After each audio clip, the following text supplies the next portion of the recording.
is located on Treaty 20 Michi-Saugeag territory and in the traditional territory of the Michi-Saugeag and Chippewa Nations, collectively known as the Williams Treaties First Nations. We acknowledge a shared presence of Indigenous nations throughout the area and recognize its original Indigenous inhabitants as the stewards of its lands and waters since time immemorial. Good evening and welcome to the County of Haliburton's Land Division Committee. My name is Liz Danielson and I will be your chairperson for tonight's hearing. I'd like to introduce you to the other members of the committee: Bill Blakes of Minden Hills, Pat Kennedy from Dysart et al., and Bob Snyder representing Highlands East. We are joined by our Director of Planning, Steve Stone, and our official Land Division Secretary, Treasurer, and Planner, Adam Kozlowski. This meeting is held through remote electronic participation in accordance with the Municipal Act 2001 as amended. The purpose of the hearing is to give each applicant or their authorized agent the opportunity to discuss their application with the committee and to respond to written submissions which may have been received. It is also an opportunity for committee members to broaden their understanding of each application by asking questions. Members of the public who are participating virtually may also make an oral submissions to the committee, whether in support of or opposition to an application. We hear the applications in the same order as they were received in our office. Our Secretary Treasurer will introduce each application and our planners will provide planning briefs. Then participants who have registered to address the committee will be admitted virtually to speak with the committee.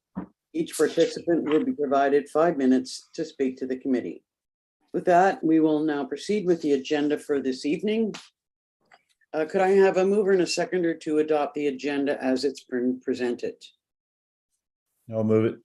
Members Blakes and Kennedy. Be it resolved that the September 12th, 2022 Land Division Committee agenda be hereby approved. All in favor? All right. That's carried. Could I also have a mover and a seconder to accept the minutes of August the 8th, 2022? I'll move. Member Snyder, seconded by Member Blakes. Thank you. Be it resolved that the minutes of the Land Division Committee meeting held August 8th, 2022 be approved as printed and circulated. All in favor? Aye. Aye. That's carried. Okay, we'll move on to business arising from the previous meeting. And the application under business arising is from Milanovic and Milanovic for a lot addition. So over to you, Mr. Kozlowski. Thank you, Madam Chair. And briefly for committee's refresher, application H03722 was deferred at the August 8th meeting at the request of the committee. And it was to answer two questions about the lot addition. One was, how would lot coverage be affected? And the second question was regarding to explore the possibility of improving the frontage on the benefiting lot.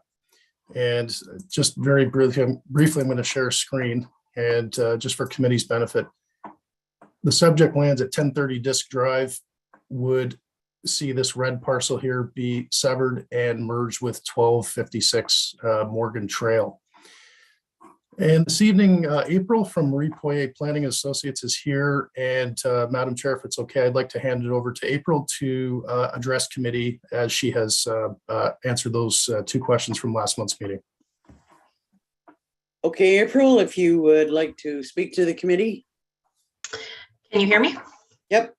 Perfect. Well, good evening, committee and staff. April Beth Serreris, Ripoye Planning and Associates, located at 44 King William Street, Unit A in Huntsville, Ontario, P1H1G3. I would like to thank Mr. Kozlowski for your presentation and staff's recommendation for provisional approval. So as committee is aware of the application, I'll keep my presentation brief and just answer those two questions that Adam had mentioned.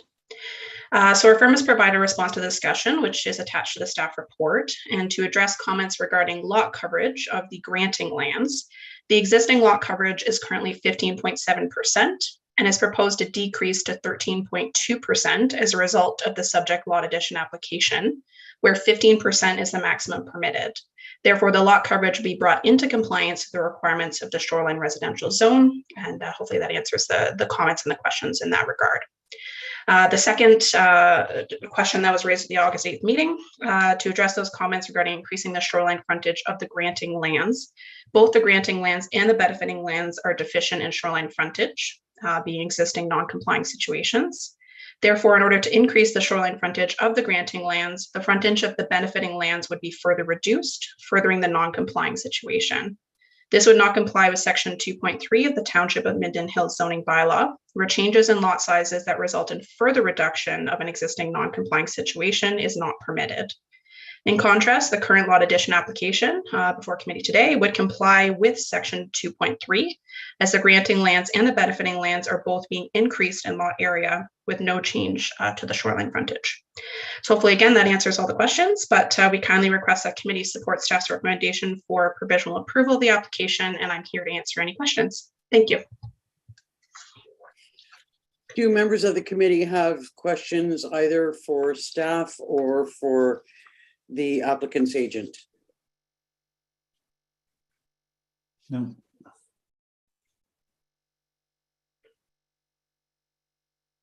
No questions. I just appreciate the response. Certainly. Yeah, thanks, April, for the additional work on that. I know that, but in particular, there was a concern about percent lot coverage, and we didn't seem to have that information. So we appreciate that.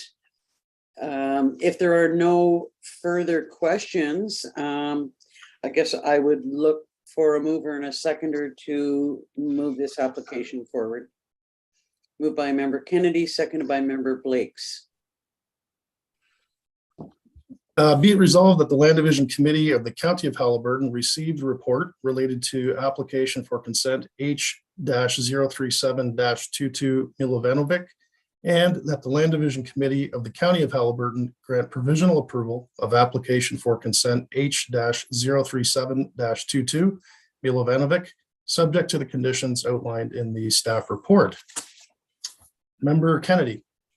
Yes. Member Snyder. Yay. Member Blakes. Yes. And Chair Danielson. Aye.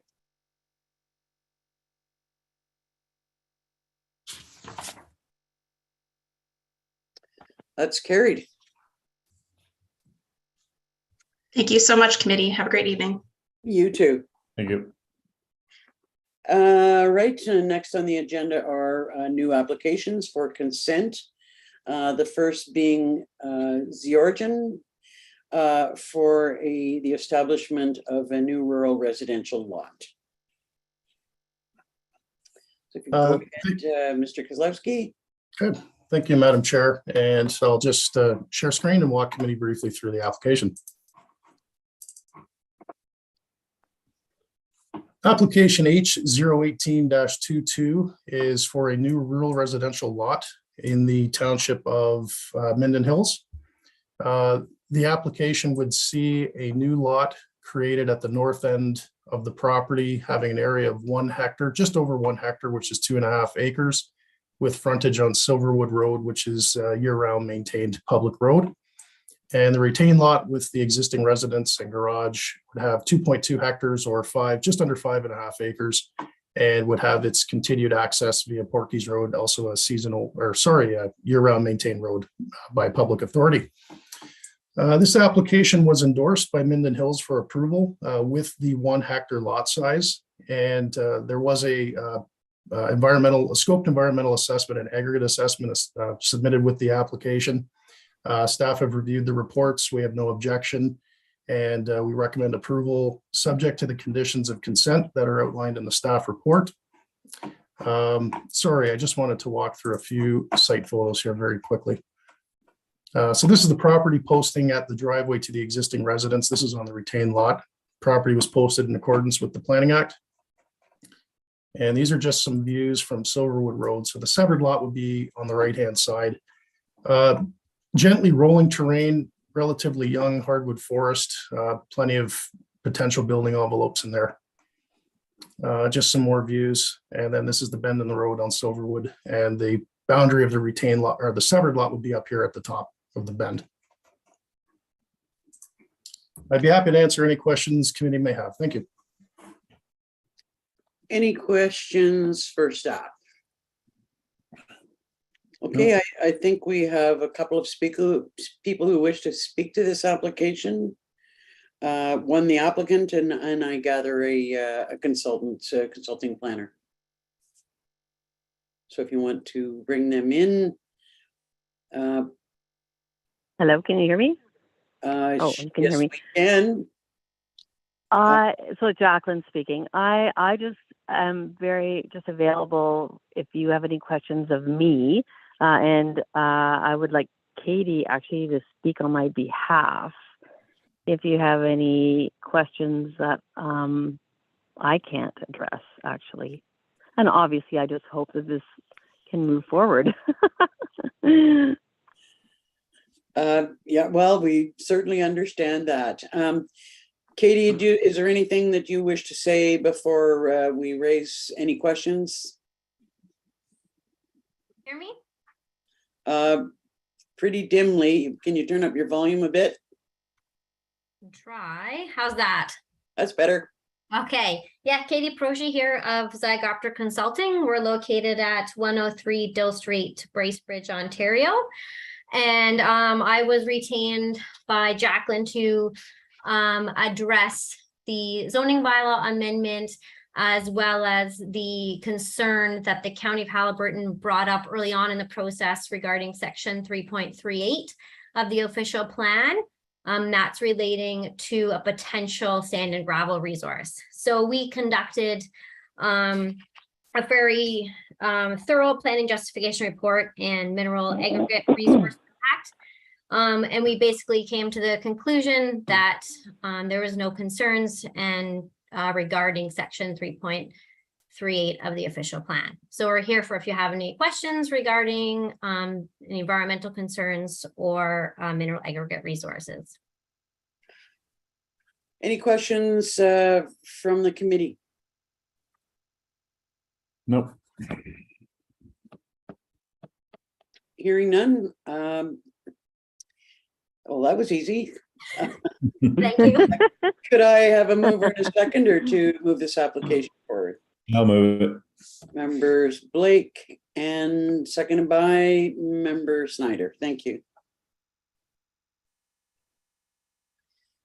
Be resolved that the Land Division Committee of the County of Haliburton received the report related to application for consent H-018-22 Zorgen. I apologize if I mispronounced that.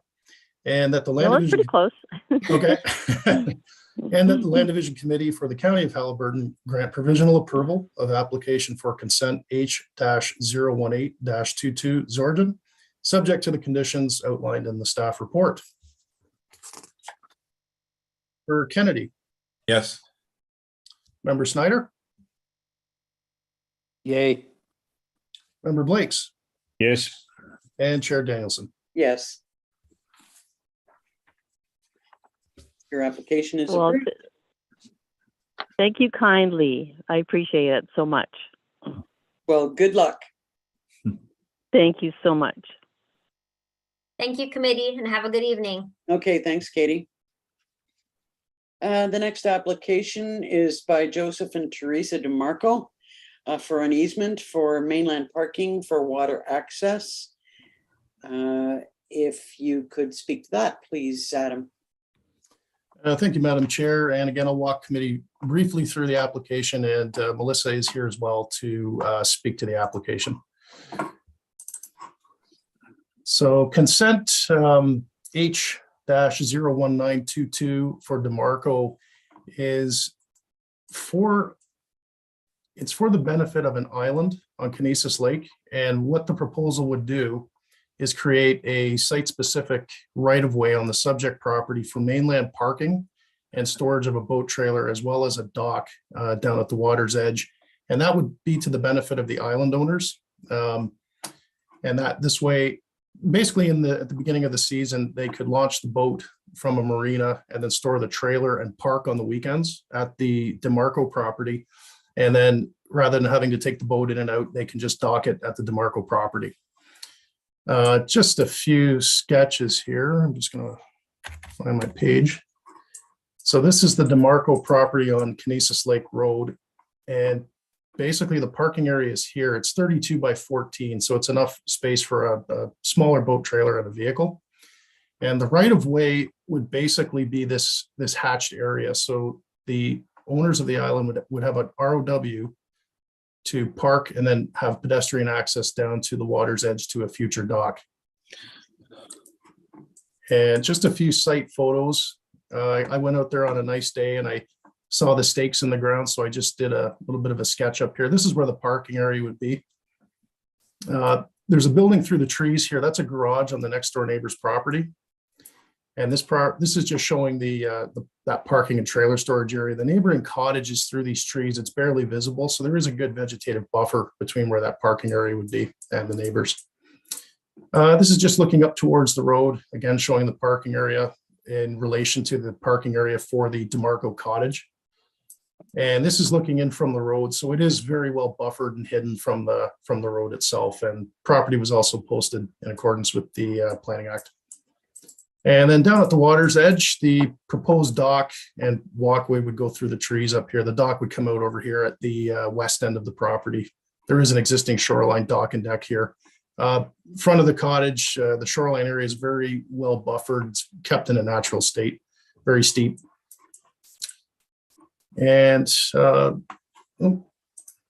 so staff have reviewed the application against the policies. We recommend approval of the right-of-way subject to the conditions that are outlined in the staff report.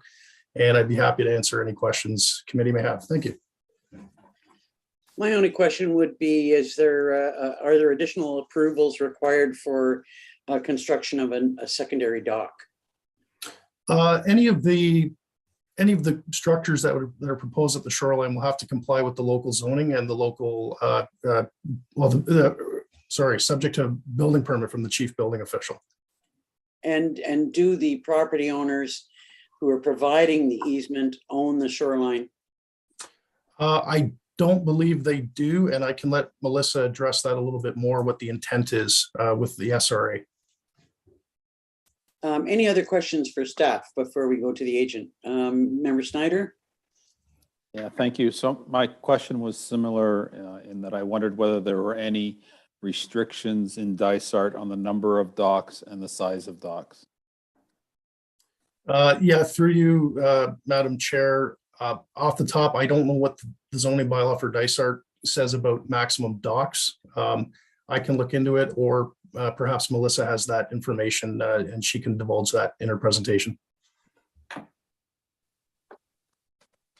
Okay, is Melissa here?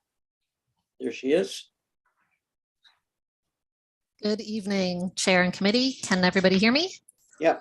Okay, thank you. So my name is Melissa Markham with Marie Poirier Planning and Associates, 44 King William Street, Unit A, Huntsville, Ontario, P1H 1G3.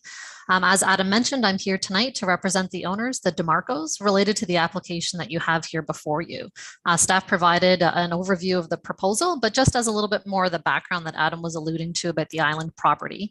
This application is as a result of an application that was before Dysart Council in April of 2022. That application was for a zoning bylaw amendment to rezone an island property to permit residential development. Through that development, a holding provision was included, which required the owner to secure on-land parking and docking for the island property, along with a site plan. So the holding provision stipulates the mainland parking requirements of section 475 be addressed, and that's in the Dysart official plan.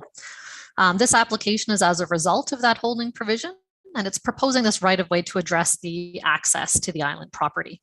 As indicated in the report from Dysart, they had no outstanding concerns with the application being proposed.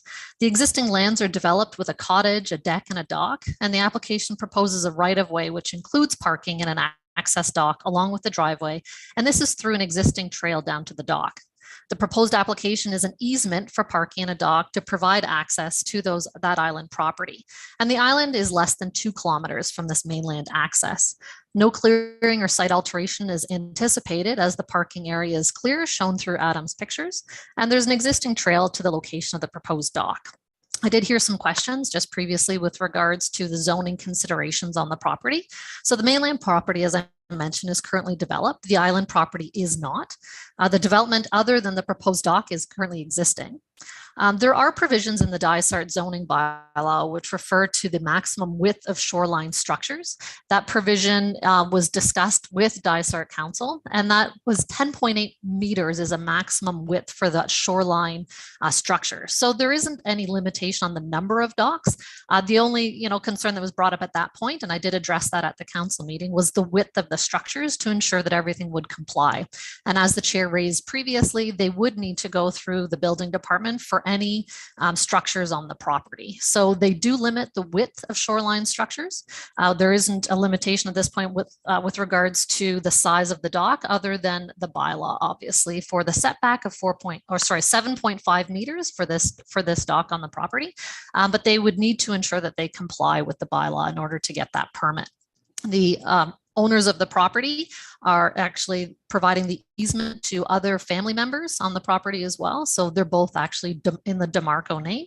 And the existing structure on the property needs to be reconstructed due to some ice damage a couple of years ago. And that's the deck and floating dock that Adam showed you on the site plan. So through the reconstruction of those structures, the owners would ensure that they comply with the bylaw in order to be able to get their building permits for that. So there are some zoning provisions, which we believe we've covered off in the application. And I've reviewed the staff report and along with the owners, and they have no concerns with regards to the conditions as proposed by the county this evening. Oh, and one other question was asked about the shore road allowance, and no, that isn't currently owned by the property owners. So thank you. If you have any questions, I'm here to answer them for you. Any questions? Bill? Blakes, go ahead. How many on the island, we're sort of using the term owners, residents. How many people will this dock be servicing? How many people live on the island, or many structures? Is it just one family? So through you, Chair, yes, there is one dwelling that's proposed on the island. That's correct. Okay. Any other questions for the agent?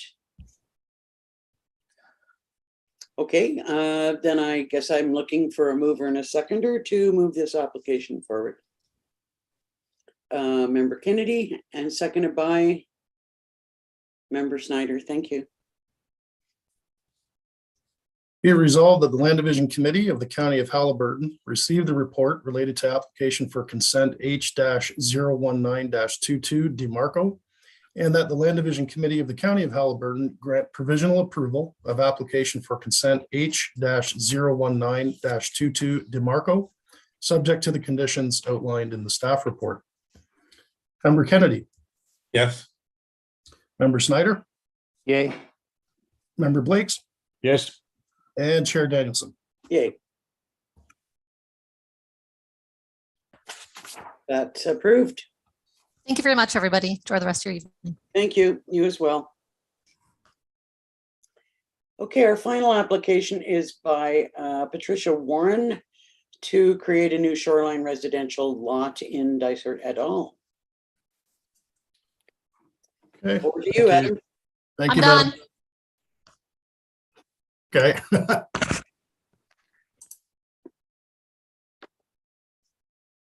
Okay. And thank you, Madam Chair. And this application is, sorry, I'm just getting oriented here. H-027-22 Warren, and this is for a new shoreline lot on Drag Lake, and it's at the end of Regis Trail. And I'm going to share a screen and walk committee briefly through some sketches and photos.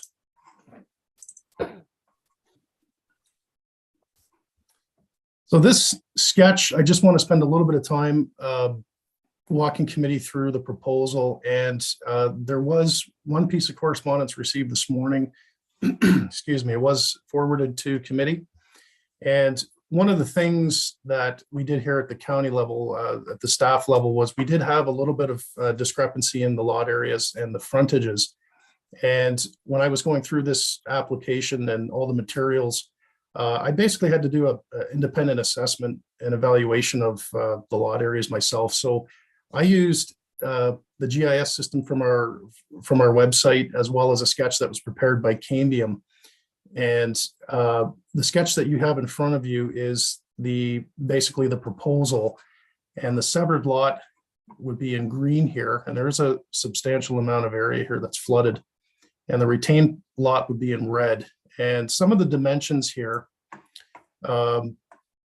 just for the committee's breakdown. So the severed lot over here is 2.39 hectares total, which is over 5 acres. The whole lot itself is over 12 acres, and there's approximately 2.3 acres that's flooded. So as a result, the severed lot would have an area of 4.86 hectares. There is a cottage down here at the shoreline, and the frontage is this dashed line, and the frontage is measured as a chord, which connects the side lot lines where it intersects the shoreline. And I verified that through Dysart staff, and that resulting frontage is 132 meters. There is a lot of information on this sketch, but I want to just bring committee's attention to the dashed lines here in yellow. And this is the buildable area that's been identified through the scoped environmental assessment. This property here has a very large development area should they wish to redevelop the severed lot in future. There's some proposed building envelopes here. The rest of these lines represent the boundaries of wetlands, and they built in various setback distances to these natural features. Moving over to the retained lot, this property has half a hectare, or just a little bit over 1.8 acres that's flooded, and the total dry land area is 1.9 hectares or 4.7 acres, so just a little bit under 5 acres. There's a storage shed over here, and again, this property, we did do a little bit of a tweak to the lot line. The separating side lot line was here and dashed, and through discussion with the agent, we pivoted it a little bit to give a bit more of a building envelope, which is identified right here. And just for committee's reference, this area, I measured it using, scaling it using the PDF software. This area here is approximately 27,000 square feet. So there is a good pocket here, let's call it, for a building footprint and septic. There's also a pocket over here. It's about 10,000 square feet should they wish to build a garage or storage shed in the future. And these development areas are all outside of the identified environmental features and the setbacks to those features. And just some site photos. This is the existing cottage, which would be on the severed lot. It's a relatively small cabin. And then this is looking towards the shoreline. Shoreline's been maintained in a fairly natural state. This photo, I'm standing approximately where that severance line is, and I'm looking to the west towards the severed lot. The cottage is down here just past the truck, and Regis Trail kind of separates the shoreline area from the backlot area where the development would occur. And this is looking at the shoreline again from the retained lot. So I've moved down Regis Road a little bit to the east, and this area here is no structures are proposed in this area. This is looking towards the retained land again. The shoreline is here. Regis Trail kind of bisects the property, and then the development area would be up here. And again, this is looking south into the retained property. So there is a little bit of a drop off here that's identified in that sketch as being protected, but the areas over here are very gently rolling. So there is a good area for building in that location that would require minimal topographical change. And again, just looking towards the severed lot, there is a little bit of a slope up, and then it balances off a little bit up here. Going further west is where the land starts to slope upward a little bit more, and that area has been identified by the environmental consultant. More of the upland area on the severed lot, there is a good plateau up here where it's relatively flat. And in this picture, I hiked up into the retained lot a little bit, so I'm standing up at the top of that flat area looking towards Drag Lake, so I'm looking north, and Regis Trail is here. And this is approximately where the severance line is. Property was posted in accordance with the Planning Act. This application was also endorsed by Dysart Council. They did submit the required environmental study, and it was peer reviewed. And the proponent did answer the peer review comments to the satisfaction of staff. So planning staff have reviewed everything. We have no objection and recommend approval of the application, subject to the conditions that are in the staff report. And I'd be happy to answer any questions committee may have. Thank you.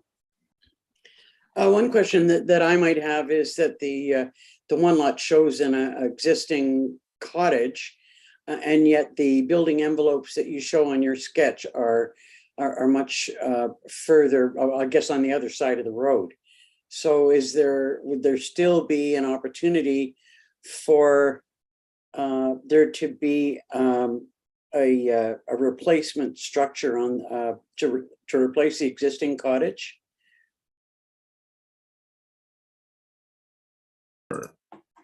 Through you, sorry, I'm just, I got a lot of buttons here. Okay.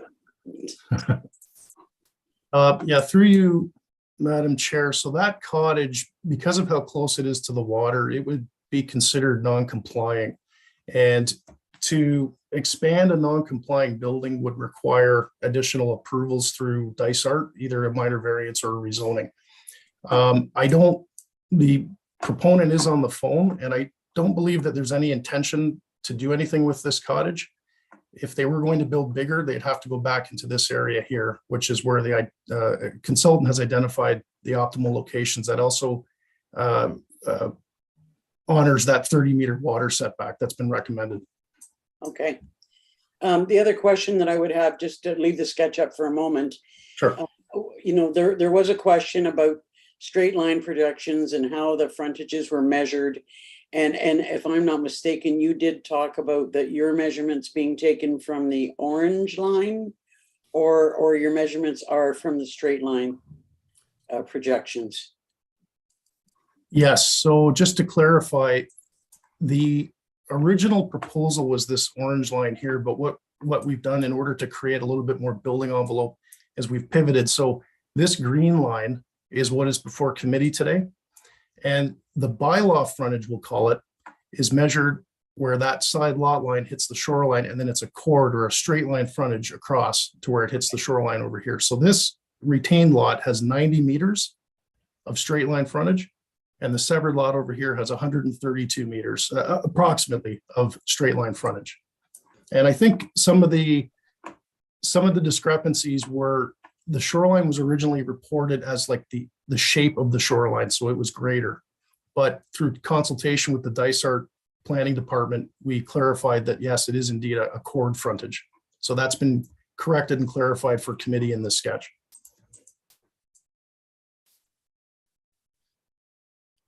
Thank you. Do any of the committee members have questions for Adam? Member Snyder. And so what is the frontage requirement? Through you, Madam Chair. So because this area has what's called area of use limitations, the Dysart documents require 150 meters of frontage. In this case, because the environmental report has come back and basically said that the steep slopes on this property are not as they're not as extreme as perhaps mapped, there are suitable building envelopes here. So Dysart staff have endorsed this application with those reduced frontages, but it still will require a survey to be prepared to get the exact numbers. And second, this application, if approved, will still have to go back to Dysart for a zoning amendment to recognize any deficiencies in frontage or lot area. And that's not an unusual circumstance.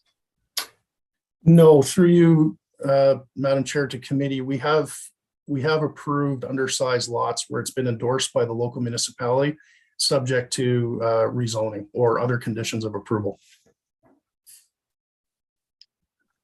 And is there someone here who wishes to speak to the committee about the application?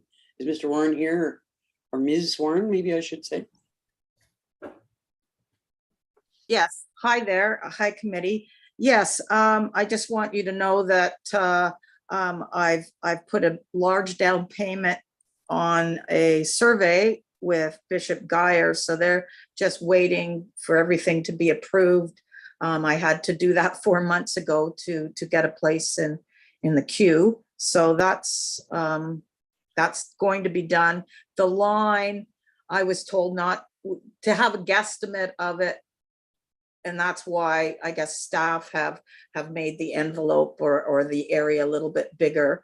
And I have no problem with that. But as I said, it has to be surveyed and go through Dysart's recommendations for a zoning amendment. Okay, any questions from the from committee members of the applicant? Nope. Well, thanks, Adam, for the additional work that you put into this. It really does help with this application to give us a clear view of what we're facing. So I guess if there are no further questions, I would ask for a mover and a seconder. Member Kennedy, and seconded by Member Snyder. Be resolved that the Land Division Committee of the County of Haliburton received a report related to application for consent H-027-22 Warren, and that the Land Division Committee for the County of Haliburton grant provisional approval of application for consent H-027-22 Warren, subject to the conditions outlined in the staff report. I'm sorry, but before you take a vote, could I ask one more question? Sure. The person who wrote in with the concerns about this application, are they impacted in any particular way by this application? No. Through you, Madam Chair, I don't know. They're I don't believe that. I'll just check. Sorry, Can I speak? Sorry. They Yeah, aren't. Go ahead. Yeah, sorry, they aren't a neighbor, and my neighbors have no problem with the severance. Okay. Sorry, just Madam Chair, I'm just taking a look at the circulation list here. Through Madam Chair, I believe at the beginning of the information from the interested party, they said they really had no interest in the property itself. It was just for information. Okay. Go ahead and proceed with the vote. Okay, Member Kennedy, Yes. Member Snyder, Yay. Member Blakes, Yes. and Chair Danielson. Yes. That's approved, Warren. Thank you very much, committee. I really appreciate it. Good luck with your with moving forward with your projects. Thank you very much. Good night. Good night. Do we have any other business to discuss? Is anyone? Go ahead, Steve. Yeah, if you will indulge me, we had a brief discussion before the actual meeting started about applications being filed with the local townships if you want to be appointed to the committee in the new term. So I'd encourage those who want to continue on with the fabulous work you've been doing for the last 4 years. That's a great thing to be part of.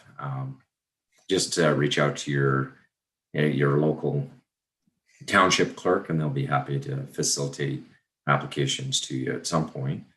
I know I've done that with my township here locally, and they won't be posting anything locally until probably later in November. So the other thing too I want to raise with the committee, and Adam alluded to this earlier, again before the meeting started, is that there's a good chance we could have 60 applications before the committee. And one of the things that I just note about that is one is we do a really good job working with the local township staff and applicants to ensure good applications come forward to this community for consideration. One of the things that we're always looking for ways to streamline things and save applicants money. And as you know, there are requirements along the way to look at submission of site evaluation reports or environmental impact studies. And one of the things that staff are considering is whether or not we will actually impose upon applicants and their qualified consultants to go through a second peer review. On average, what we found is the peer review will add about $2,500 to $3,000 worth of further expense and upwards of 2 to 3 months worth of additional processing time. So that's just to put the bug in this committee's ear, is that we may look for some direction towards the end to see if this committee would be in favor of that going forward in the new year. So something to consider. Thank you. I personally, two things. I understand what you're saying, and I think that we need to try and keep costs down, that because it's extraordinarily expensive to put some of these applications through, especially if you're requiring a survey. And but I wouldn't want to make a blanket statement that we would never ask for that, because I think there are times when it's absolutely necessary, and so I think it'd be good to have a discussion about that. Another thing I would like to encourage, existing members, if they have an interest in continuing, to please submit your names and continue. It's important for us to have some continuity and experience on the committee, and we've got some good membership here, and I'd like to see that continue. I guess that's up to your municipality, but I think that they would recognize that same thing. The only other comment that I wanted to make was I was a little bit discouraged by some of the tone of the letter that we received this morning, in relation to Warren's application. I mean, I understand everybody has a right to have concerns, and there may be some valid points, but to suggest that there's any sort of underhanded activity going on or dishonesty on the part of a municipality or its staff, to me is totally unacceptable. And I'm a bit disappointed in that, but it is what it is. Anyway, I just had to say my piece about that. Any comments from the committee? Bob? Just Steve, back on the peer review, have you ever seen, or would you consider having a list of preferred companies to do the reviews where you are comfortable saying no peer review? Yes, both Adam and I do have experience with, shall we say, a select few, and it often will have confidence over a period of time dealing with consultants that we've worked with over a period of 10, 12 years in the case with Adam. And we're seeing a lot of those consultants actually get involved in Haliburton County files as well. So there is a strong working relationship there. Certainly to the chair's point, it's not a blanket type of an approach in terms of waiving peer reviews. Sometimes we do, and Adam's done this a couple times already. He'll look at the findings of the consultant, and then something will trigger a concern, and we'll ask for the peer review at that point too. So, yeah. Sounds reasonable. Yeah. Adam?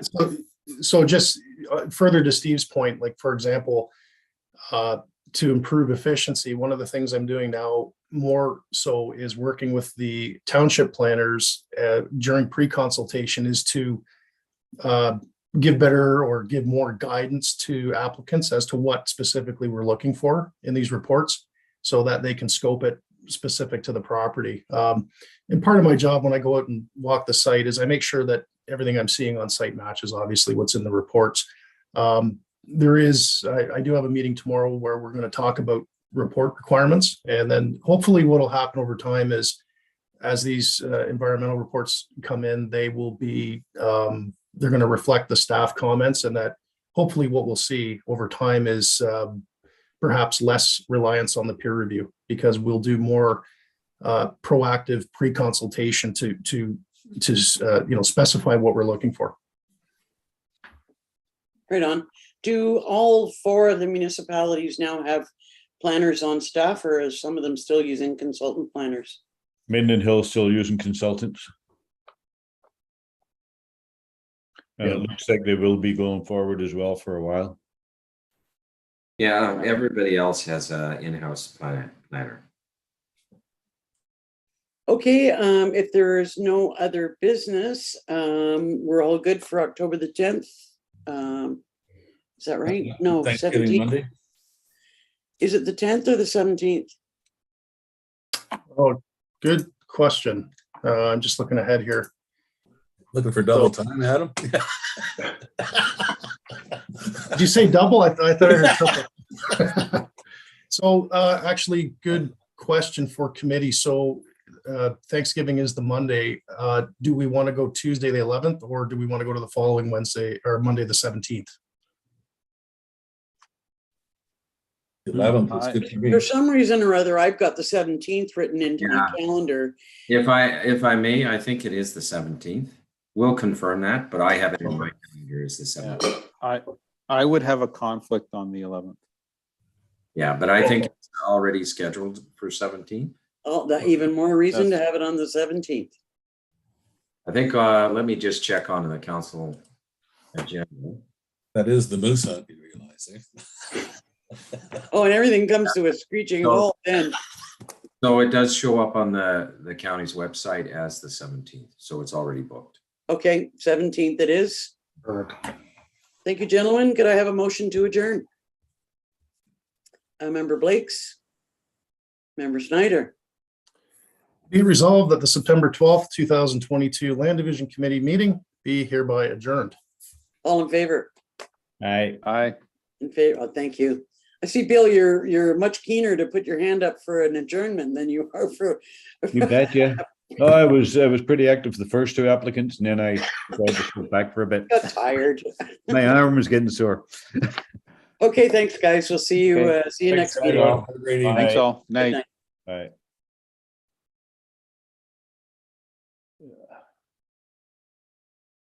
Use, I can't leave you. Leave, there we go.